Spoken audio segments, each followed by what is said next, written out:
Let's start outside, and then later on we'll go inside and see what we have going on in there. I planted all of the plants you see here way back in August. About half of them are flowering now and getting ready to go to seed. Here's a look at the arugula. Right next to it is the kale. This is baby bok choy flowering. And the tatsoi is also flowering. Looks very much like the baby bok choy. Right next to those we have the chichimasai, and it's also developing flowers. The yellow heart winter choy died recently because I let it dry out too much. For those of you who aren't aware of it, we're in severe drought in our area. In the back row we have Swiss chard, spinach, carrots, and lettuce. I've never overwintered Swiss chard or lettuce, so I'm not sure how quickly those will start to bolt. By creating a safe place for my plants, I also inadvertently created a safe space for ladybugs. I'm already seeing a few of those. Those are little aphid-eating machines. Some of you might remember the herbs that I started in 5-gallon grow bags last year. This is the oregano that I transplanted into the ground. And here's a little clump of chives, and I have several of those scattered around the garden, and they're all starting to green up and grow. Here's a clump of fennel that's just now starting to show a little bit of green. I normally cover it up with straw, but this year I didn't, and it's off to a slower start. But part of that could be because of the drought also. Once the garden is up and growing like it is here, the fennel will end up about 6 feet tall or a little bit taller, and it'll usually have quite a few black swallowtail caterpillars.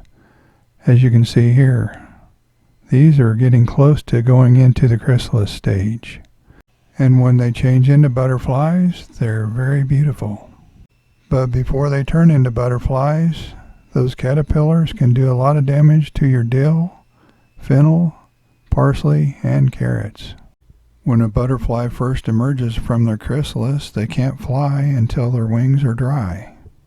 I carefully hung these freshly emerged butterflies in a tree so they could dry and fly on about their way. Several clumps of the rhubarb that I divided last year are also starting to show up now. I did a video on how I divided the rhubarb, so if you want to check that out, I'll put a link down below. For those of you who are new to the channel, I use wood chips as mulch in my garden. If you want more information about why I use wood chips and how I use wood chips, I did a video on that subject, and if you want to check that out, I'll put a link down below. One place where the wood chips were getting a little thin was around the garlic, so I added some wood chips there. This year we're growing 6 different types of garlic. I planted this garlic last October. Here's a look at the grow tent indoors. Most of this stuff will end up outdoors about the 1st of May, but some of it will stay indoors. In order to stabilize some of my pepper projects, I grow things 365 days a year now. I've already moved some of the projects out of the tent and moved others in. Along with all that you see here, I have several more trays of pepper seedlings that I haven't put in the tent yet. I even planted a tray of peas because of our up and down weather outdoors. I never tried that before, so we'll see how it works out. I'll probably start the hardening process for some of these seedlings in a week or 2. Except for the peas, and I'll probably start hardening those right away. Here's a look at the purple cacho white leaf. I've already done a couple of crosses with that because I like the variegation on that one quite a bit.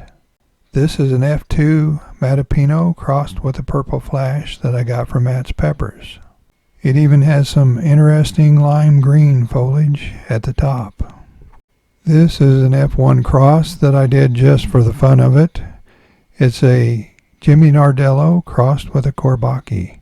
Those are both good tasting sweet peppers. The sweet potato slips are coming right along.